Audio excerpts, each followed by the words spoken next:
দৰং জিলাৰ দলগাঁও থানাৰ অন্তৰ্গত চানপুৰ বৰুৱাজাৰ গাঁৱৰ এজন যুৱক নিৰুদ্দেশ। মাতৃৰ হিয়া ভঙা কান্দোন, পৰিয়ালৰ মাজত হাহাকাৰময় পৰিৱেশ। দৰং জিলাৰ দলগাঁও আৰক্ষী থানাৰ অন্তৰ্গত চানপুৰ বৰুৱাজাৰ গাঁৱৰ প্ৰায় 19 বছৰীয়া যুৱক সাকিবুল ইছলাম নিৰুদ্দেশ। ঘৰৰ পৰা হঠাৎ নোহোৱা হয় যুৱক সাকিবুল ইছলাম। কালি দিনৰ 1 বজাৰ পৰা সি নিৰুদ্দেশ হৈ আছে ঘৰৰ পৰা। তেতিয়া মই সন্ধিয়া শুনিলোঁ যে তেওঁ ঘৰৰ পৰা নিৰুদ্দেশ হৈছে। তেতিয়া কালি সিহঁতে 10-12 জনীয়া এটা টিম গোটেই গাঁওখনত মানে বিচাৰি ফুৰিলে।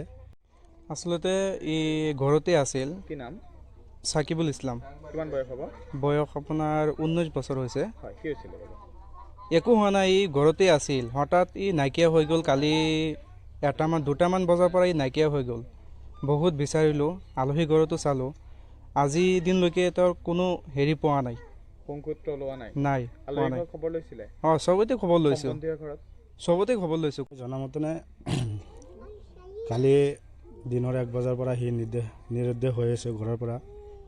তেতিয়া মই সন্ধিয়া শুনিলোঁ যে তেওঁ ঘৰৰ পৰা নিৰুদ্দেশ হৈছে। তেতিয়া কালি সিহঁতে 10-12 জনীয়া এটা টিম গোটেই গাঁওখনত মানে বিচাৰি ফুৰিলে।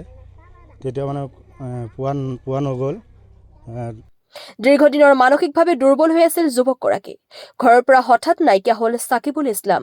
যোৱা 25 নৱেম্বৰ তাৰিখৰ পৰাই নিৰুদ্দেশ হৈ আছে যুৱকগৰাকী।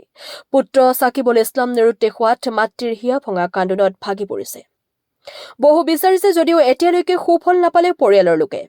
উপায়হীন হৈ পৰিয়ালৰ লোকে কাষ চাপিছে সংবাদ মাধ্যমৰ। নিৰুদ্দেশ সম্পৰ্কত দলগাঁও আৰক্ষী থানাত নিৰুদ্দেশ সম্পৰ্কে জাননী দাখিল কৰিছে পৰিয়ালৰ লোকে। যদি কোনো লোকে যুৱকজনৰ সন্ধান পায়, ভিডিঅ' স্ক্ৰীনত দিয়া এই নম্বৰত যোগাযোগ কৰিবলৈ আহ্বান পৰিয়ালৰ লোকৰ। দলগাঁৱৰ পৰা Anowara Hussain report, AIN live.